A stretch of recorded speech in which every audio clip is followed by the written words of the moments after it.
184 हिंदुओं को हत्या हुई थी, हिंदुओं की हत्या हुई थी और जलाया भी गया था और 184 हिंदू मारे गए थे वहां 1947 से लेकर के अब तक 209 हिंदुओं की निर्मम हत्या वहां हुई है। संभल के अंदर 209 हिंदुओं की हरियाली आंसू बहा रहे हैं। ये लोग कभी भी उन निर्दोष हिंदुओं के बारे में कभी दो शब्द नहीं कहे। उनके हाथ काटे जाते हैं, फिर उनके पैर काटे जाते हैं और फिर उनका गला रेंग करके हत्या होती है। ये लोग सौहार्द की बात करते हैं। महोदय, एक लंबा सिलसिला है इस संभल का, और अगर मैं संभल की जब चर्चा करता हूं तो संभल में कैसे माहौल खराब किया गया है।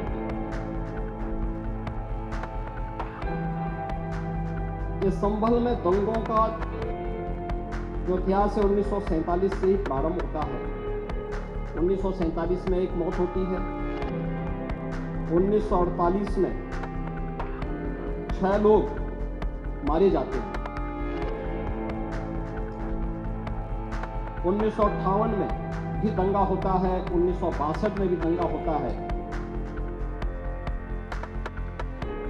1976 में भी 5 लोगों की मौत वहां पर हुई और 1978 में 184 हिंदुओं को सामूहिक रूप से जला दिया। 184 हिंदुओं को हत्या हुई थी, हिंदुओं की हत्या हुई थी और जलाया भी गया था और 184 हिंदू मारे गए थे वहां। 184। मैं वही तो कह रहा हूं ना, आप उस सच को स्वीकार नहीं करेंगे, आप उस सच्चाई को स्वीकार नहीं करेंगे और लगातार कई महीनों तक वहां कर्फ्यू था। 1980 में फिर दंगा हुआ था, एक मृत्यु हुई। 1982 में फिर दंगा हुआ, एक मृत्यु हुई। 1986 में 4 लोग मारे गए और 1990 फिर 1992 में 5 मौतें हुई, 1996 में 2 मौतें हुई। ये लगातार ये सिलसिला चलता रहा 1947 से लेकर के अब तक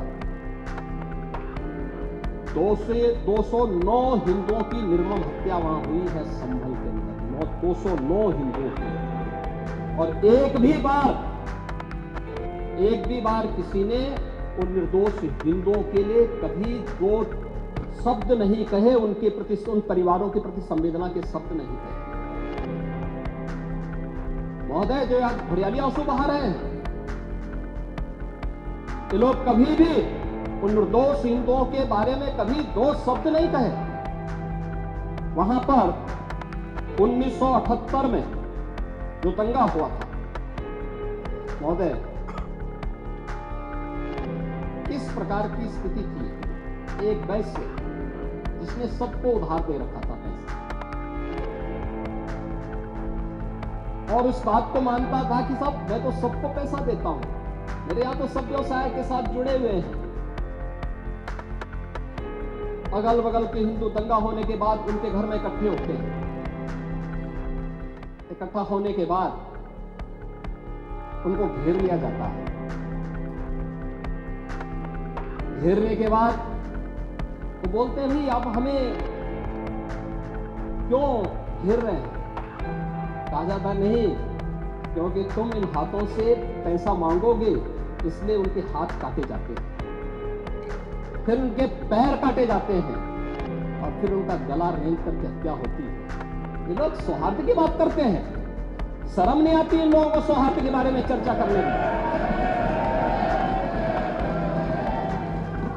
1978 से जो मंदिर आज निकल रहा है, 1978 से इन लोगों ने कभी खोलने नहीं दिया उस मंदिर को। जो आज बजरंगबली का मंदिर निकल रहा है, जो वहां पर आज 22 कुएं किसने बंद किए थे? इन 22 कुओं को भी वहां पे बंद किया गया और वहां का माहौल इतना तनावपूर्ण किसने बनाया था? ये पत्थरबाज कौन थे? एक भी गिरफ्तारी बिना साक्ष्य के नहीं हो रही है। और याद रखना, जिसने पत्थरबाजी की होगी, जिसने माहौल खराब किया होगा, उसमें एक भी बचने वाला भी नहीं है। एक भी नहीं बचेगा।